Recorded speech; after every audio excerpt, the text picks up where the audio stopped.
you found traction. You have a product that has users. I think the last time I saw it was like 450,000 users. Why isn't it easy for you to get VC money, especially since 2016, because it's been booming. Checks have been being written left and right. Like, what was that experience? Vic, you want to start, or you want me to go? I can start.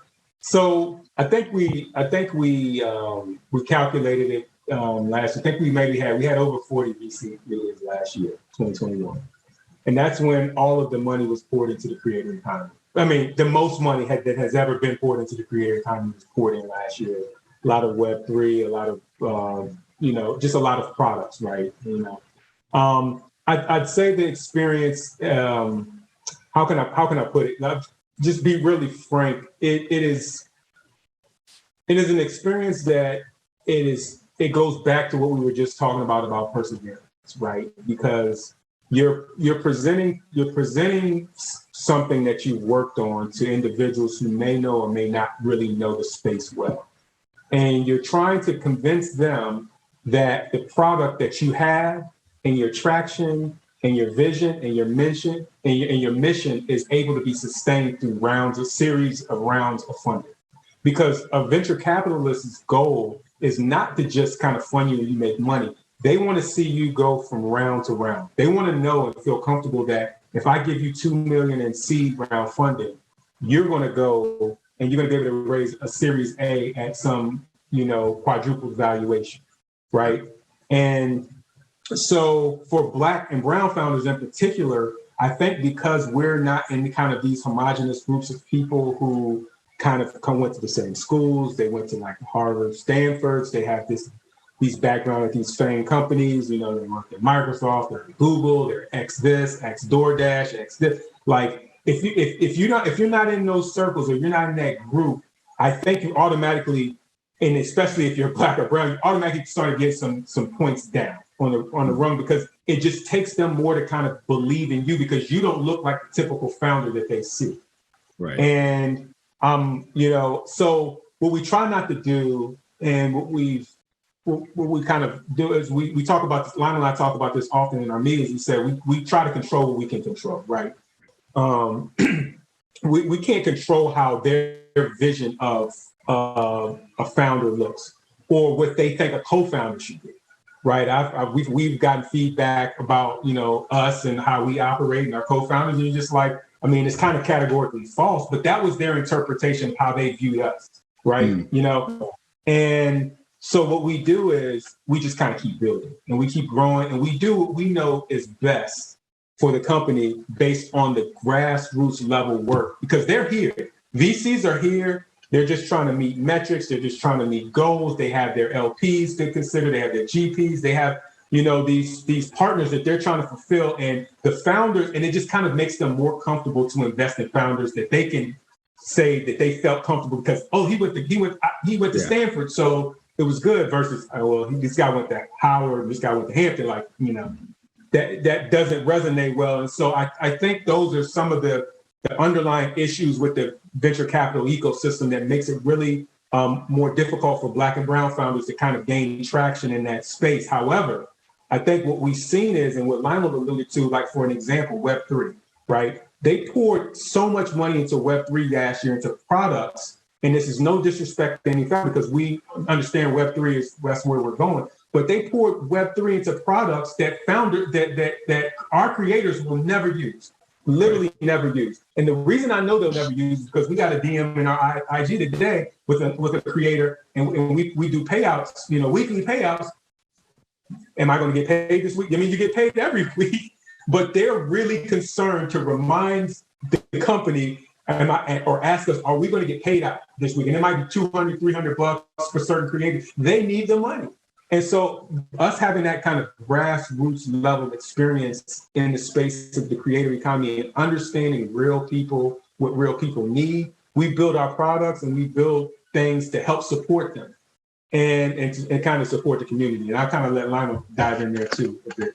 I just want to tag on it from the fundraising aspect and everything Vic, I co-sign. But So we're it's not like we've had no success. We've raised a pre-seed round with some angel investors, which was, also it's almost like in the startup world, they basically like founders, like the founder, the CEO typically, and the co-founders, typically sometimes that's your job, right? Like just fundraising.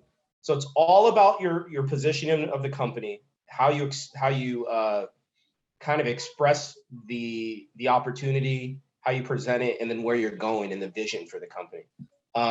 And back in January 2021, we raised a small pre-seed round. And they're great angels. They're guys that, we were able to meet just through online because they were interested in our space. You get to know them. They're actively investing in startups, and they were actively looking at the creator economy, and they loved how we expressed it. I think so. Vic kind of alluded to it from a VC standpoint. It's not like we got a ton of no's, right? Like the fact that like Andreessen Horowitz is reaching out to you says enough, right? Like, hey, we'd like to learn more about TipSnaps. We're like, sure, Andreessen. Spotify or Shopify wanted to talk to us. Sure, Shopify, we'd love to talk to you, right? Like, but it's very much a keep in touch. Let us know when you get a lead, or just let's keep in touch. And what that kind of signals to us is you are not our lead investor, which alludes to like there's a couple reasons why you're not ready to jump in, right? And we hear this all the time. Investors are oftentimes driven by FOMO, right? It's kind of like a follower game, right? And you see that a lot. And so until you get that sign off, and so the points against us are, we're not FANG, right? We're like Johnson & Johnson, the FDA, Sony, great organizations, great companies, but again, not like at the forefront of technology per se, or consumer technology. Maybe if it was maybe something more aligned with like, I don't know, biotech or something, or pharmaceuticals, maybe it would work easier. But this is our passion, right? Again, most of my background was actually media. So like I worked at Sony Music, Viacom, ESPN. So a lot of my traditional media background also kind of fed into, moving into forward media. But I guess if I could like summarize it, it's not that we've failed at fundraising. We closed the pre-seed. We were actively crowdfunding on Republic, which again, Republic is they've got to like audit you. They've got to let you in. You can't. It's not like Kickstarter where anybody could create a project. So Republic is equity crowdfunding for startups, and they have to kind of accept you in, or they kind of reach out to you and bring you into their platform. So we're still very bullish on our fundraising efforts. We just want to make sure that we're raising at the right valuation. But what I would say to founders, especially if you look like us, if you feel like you're on the outside looking in, is consume as much as you can around, pitch decks, traction. They often say traction is everything. If that's the case, then, we should be valued at like 5x. There's startups who literally were founded in 2021 and said they're basically, they do the exact same thing as TipSnaps. They had no users. They had no product, and they raised $1 million on like a $10 million valuation. Like, I don't want to name them, but there's like 3 of them by large venture capitalists. So it's not about traction, and we didn't necessarily talk to those VCs, but it's not just about traction. It's oftentimes about the founder, what circles you're in. So it's not a great it's not a great answer, right? Like, and when we do raise like $50 million with traditional VCs, maybe I'd have a better answer for you. But right now, what I would say is, obviously, if you could get traction on your own, if you could build like a revenue generating business on your own, focus on that. But if you don't feel like you can, but you just need a little money to do that, obviously there's accelerators. I think probably accelerators are great for a lot of startups. I think for us, considering how far we got along bootstrapped, for the equity that an accelerator is going to take for the amount of money, probably, unless it was like a non, just no equity, right, just like courses and stuff.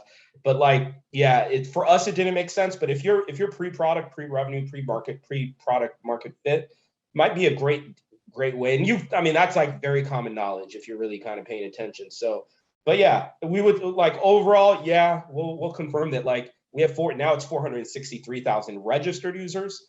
Last month we had like 80,000 unique visitors to the site. We did about, I don't care, we'll say it, we did about 18K in revenue last month. Gross marketplace volume.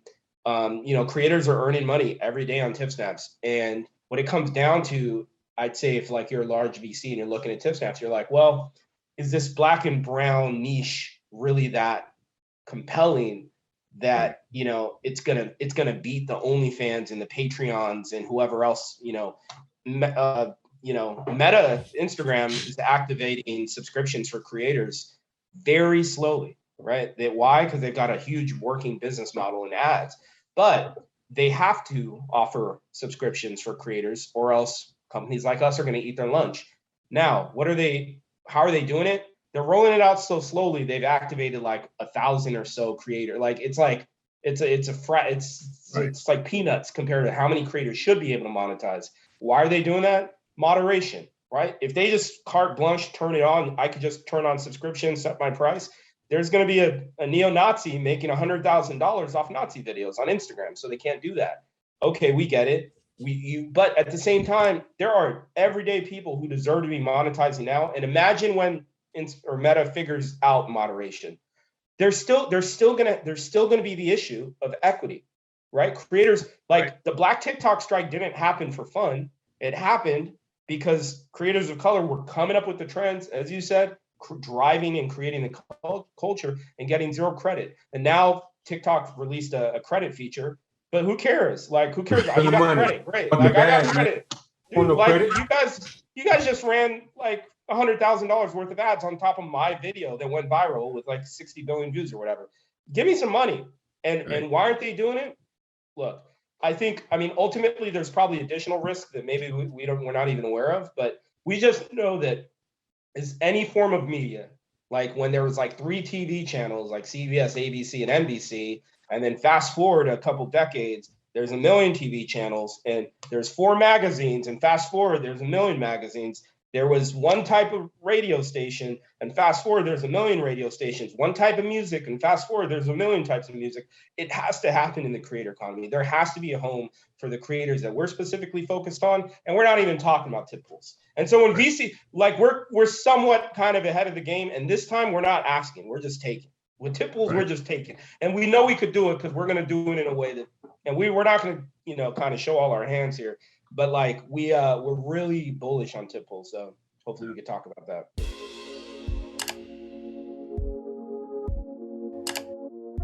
If you found this video to be helpful, please like, subscribe, or leave a comment.